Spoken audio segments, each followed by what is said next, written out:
Hi, I'm here to tell you about all my favorite things from April. I'm going to talk about books first. So the first book that I read that I want to talk about is The Dead Romantics by Ashley Poston. This book was fabulous. I was not expecting to like it as much as I did. I loved this book so much. I adored it. So The Dead Romantics is about this woman named Florence who is a ghostwriter for a very famous romance author. And she also can see ghosts. She just gets a new editor, and she's not sure if the editor knows that she is the author's ghostwriter or if he thinks that she's just her assistant like everybody else at the office thinks, and she's not really sure what she should say to him. But then they end up meeting at a bar that night and they make out. But then she gets a call from her family that her dad has passed away. And so she has to fly back home to her family, who owns a funeral home. And when she gets there, there's a knock on the door, and it's a ghost. And it's her editor that she made out with the day before. And she's like, what? When did you die? Like this morning? What? So anyway, it is fantastic. It had a lot of really good lines about family and even about like writing and kind of like working in like art in general and how other people consuming your art in different ways makes you feel. And I really, really liked all the stuff about her writing and about people reading her book or not reading her book. She has one book that was published before she became a ghostwriter. And I really liked the talk about that. I also loved the romance in it. Oh my goodness, I loved it so much. This book was so cute. It also made me cry. It was cute, it was sad, it was thoughtful, it was deep, like it was everything, but it was still like very easy to read. It was very readable. Like it was just like I just flew through this in a weekend and it was fantastic. And the other two books I can't talk much about because they're sequels, but it's Spy Family Volumes 3 and 4, which if you haven't seen the video where I talk about Volumes 1 and 2 or don't know anything about them, it's a manga series about a spy who has to get a fake family so that he can infiltrate this private school. So he needs to marry someone and adopt a child, hoping the child can get into this private school. Turns out the child is telepathic, and the person who agrees to fake marry him is an assassin. And none of them know about each other's secrets. So, except for the telepath. She knows that her parents are an assassin and a spy, but they don't know that she can read minds, and they don't know that she knows what they are, and the assassin mom doesn't know that her fake husband is a spy, and vice versa, and they get into shenanigans, and they try to hide their true identity from each other, and it ends up being hilarious. There's also really sweet moments with them as a family, and it is fantastic. I know I said that about the previous book, but this series is like my favorite manga series ever. It is hilarious. It's ridiculous. It's silly. It's heartwarming. It's fabulous. It's absolutely fabulous. Also, in volume 4, they get a dog who can tell the future. It's great. It's just great. So another favorite from April was a TV show, The Mandalorian. The Mandalorian started in March, but it finished in April. And oh my god, you guys. I can't. I also have seen the season finale 6 times. I love it so much. I love it so much, you guys. I can't. So, first of all, super interesting story. There's a couple episodes that kind of went in like a couple different directions, adding, intrigue and other characters to the story that didn't really feel like there was like much of a payoff or anything satisfying when it got to the end.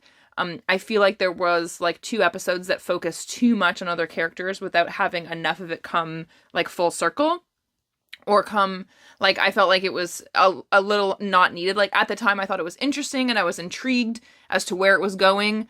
But then when it didn't really go anywhere, I was like, oh, unless that's going to continue in the next season. It's possible that will continue in the next season. So if that's the case, then great job, guys.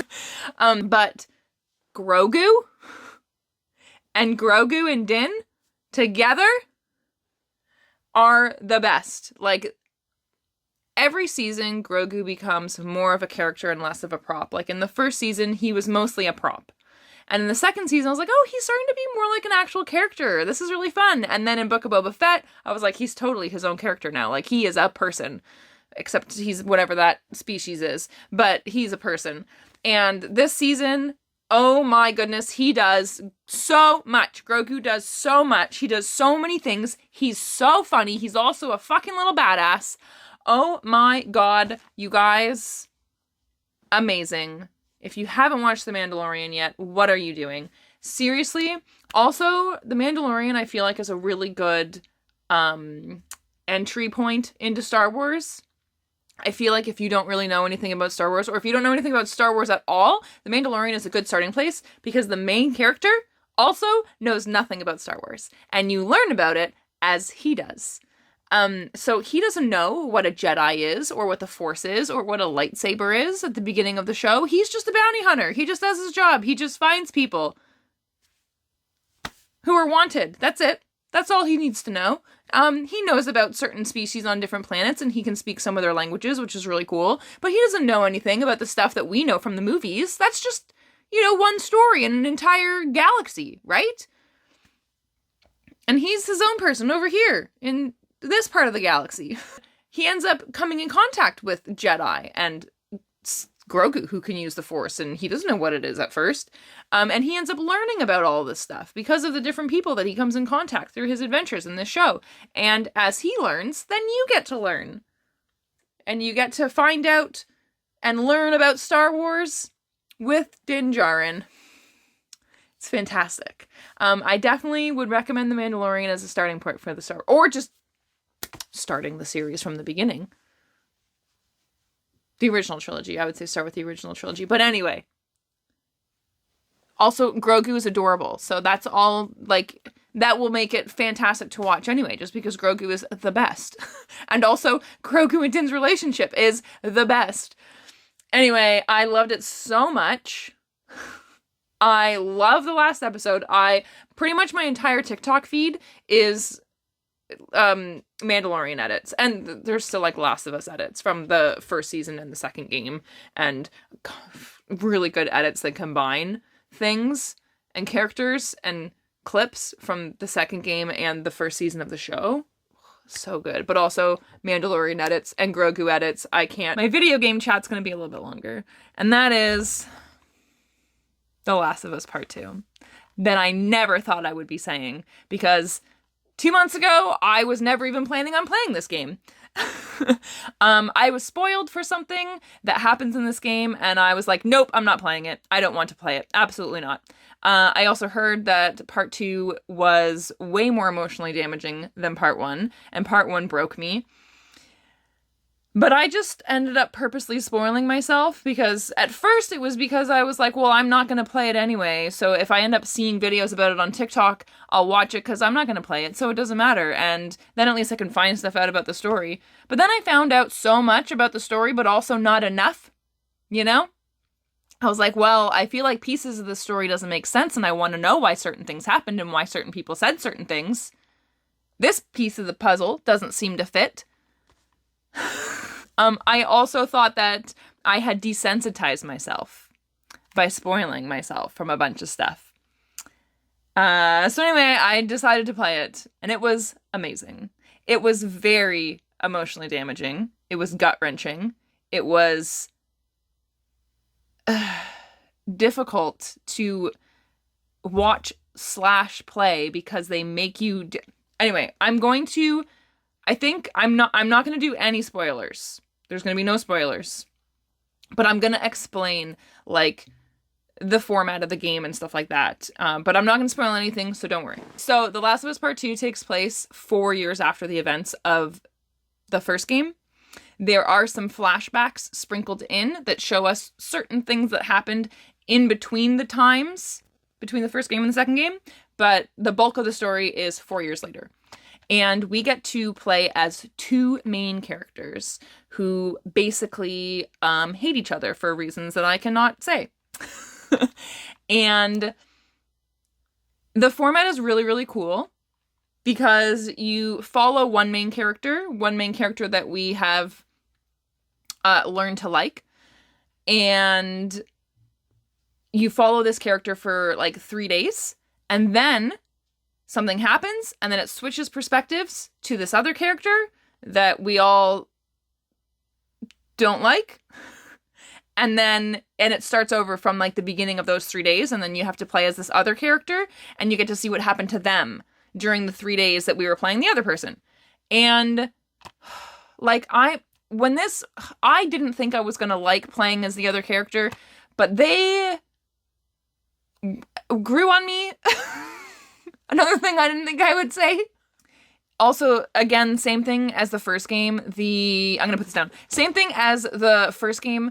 The acting, the animation, the conversations, the dialogue, all fantastic, wonderful, brilliantly done. And the transition between gameplay and cutscene gameplay is seamless. Like, sometimes I wouldn't even realize that I was supposed to be playing. Oh, hi. Hi. Sometimes I wouldn't even realize that, oh, the cutscene is over and I'm supposed to be playing. And sometimes I'm like, is this a cutscene? Is this gameplay? Should I be mashing buttons right now? I'm a big button masher. The story, the way it unfolds, the way you follow people, like, it just is such a good narrative on hate and revenge, and also the reasons people do things. Like, it's so deep. And it was traumatizing. But it was so well done. And I'm still thinking about it. I can't stop thinking about it. And there's also really cool additions to the gameplay that aren't in the first one. Like, there's new weapons that you can craft, which is cool, and you can crawl on the ground, which you couldn't do before, and there's a couple of, like, squeeze through tight spaces that you couldn't do before. So there's, like, little extra things like that you can do. There are, I want to say, more scary infected than in the first game. There's 2 new types of scary infected, and one of them does come up quite often. And that was cool.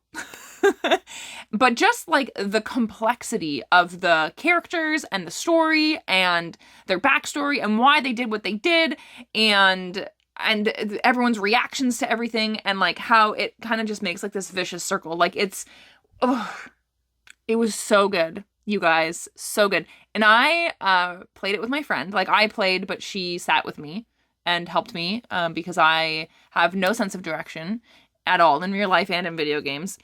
And I also panic a lot because it's very stressful. And so she notices things that I don't. And so she will kind of give me like little pointers and hints and tell me where things are, or if I'm going the wrong way while I'm playing.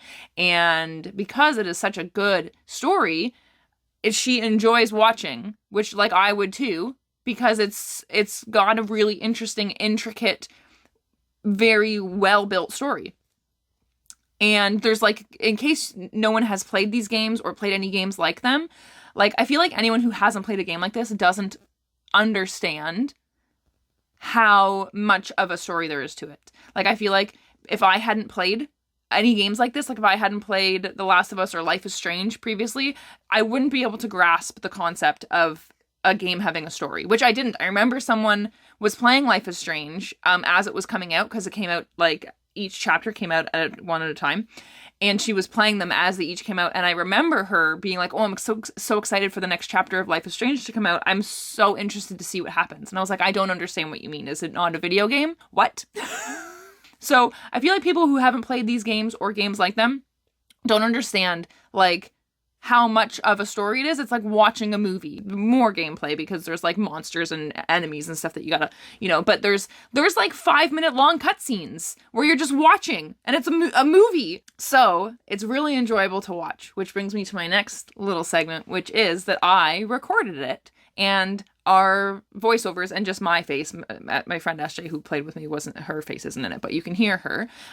So I have been editing and posting playthroughs of The Last of Us Part 2, which you don't have to watch, obviously, if that's not something that interests you. But if you are at all interested, or if you haven't played the first game or seen the first season of the show, you can't watch this playthrough if you plan on watching the show, because it will spoil so much from the first season of the show.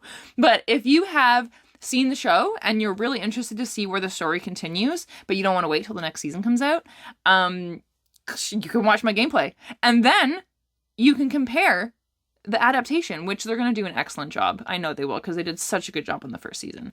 And if that's something you don't like doing, then obviously don't do that. But I love comparing adaptations to their original art forms. I think it is so much fun. So most of them are between 1 and 2 hours. I don't think any of them are more than 2 hours, but most of them are definitely over an hour. But it's like, instead of watching a TV show at night, you can watch an episode of the playthrough. Because that's what it's like doing. And also, my friend and I are hilarious. And we have a fantastic commentary. Fantastic. Just like all the books that I've read. And the game everything is fantastic, apparently, this month. Fantastic. We are hilarious. So, we've got really great commentary to go along with the really great and traumatizing story. So obviously you don't have to check it out if that's not anything that interests you, but if you didn't know what it was, if you saw them on your feed or what have you, whatever, you can check it out because they're pretty good. And that's also another one of my favorites, is just editing my playthroughs. I'm really enjoying editing them. For one, because I take in more of the story. Because when I'm playing the game, I'm very stressed and I'm very panicked. And sometimes I'm not even paying attention to what people are saying around me, because there's conversations that happen during gameplay, which is another thing that I think is really cool. But so when I was editing it, I'm still editing it. It's not done yet. I have 9 parts up, I think. And it might be, I don't know, it might end up being like 15 or 16 parts. But I get pieces of information through the story when I'm editing it that I did not pick up on or process while I was playing it, because I was in panic mode. And that's really cool and really fun. And it's also just really fun and entertaining to hear our commentary over what we're playing. So yeah, that was another favorite. It's just editing it. Like, nobody's watching it, but I'm having so much fun putting it together. So